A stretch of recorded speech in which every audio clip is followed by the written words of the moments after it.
My name is Denise Harmon. I'm 68 years old, retired after 40 years of teaching high school English.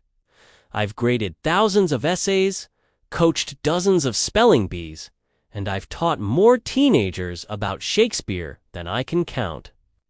But nothing prepared me for what my own daughter and son-in-law did to me.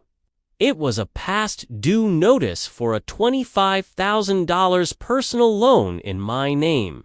Not even Hamlet's betrayal stung like this.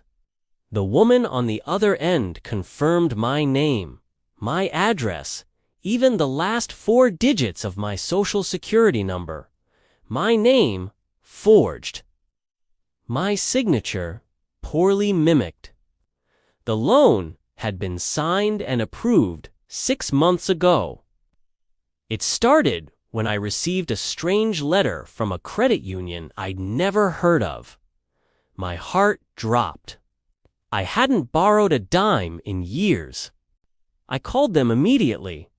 Erica had hinted at needing help a few times, but I never imagined they would do ... Tom stood in the background like a statue, arms crossed, zero remorse. That's when I realized ... They thought they'd get away with it. I was stunned. I asked for the original documents, and when they came there, it was.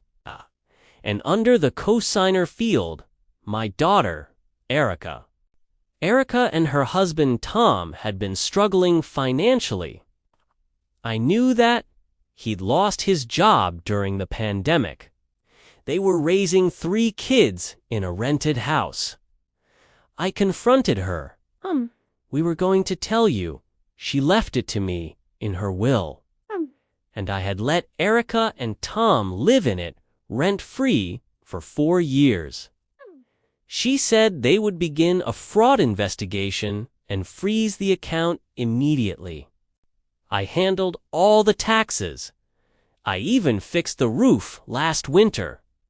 When collectors came to take my house, she had tears. Mom, it was just a loan. We were gonna pay it back. But we needed your credit score. You don't even use it. I left without another word, but I didn't cry. I didn't yell. I planned. It brings in more now than it ever did before. Erica and Tom now have a defaulted loan in their name, and their credit is ruined for a long, long time. Here's the part they didn't know. The house they were renting, I owned it. It had belonged to my late sister. I went straight to my lawyer and filed eviction papers. Not overnight. I gave them the legal 30-day notice. I wanted this to be clean, calm, final. In the meantime, I made one more call to the credit union. I provided the evidence of the forgery. The rep was sympathetic. A week later, Erica called me screaming, "Kaka, kick us out! We have kids, Mom. I was calm. You stole from me. Kaka, you stole from me. And you used my name to do it. Kaka, you're ruining our lives." "No, dear. You did that yourselves." Clee? 30 days later, they were gone. The house was empty. I hired a property manager and turned it into a short-term rental.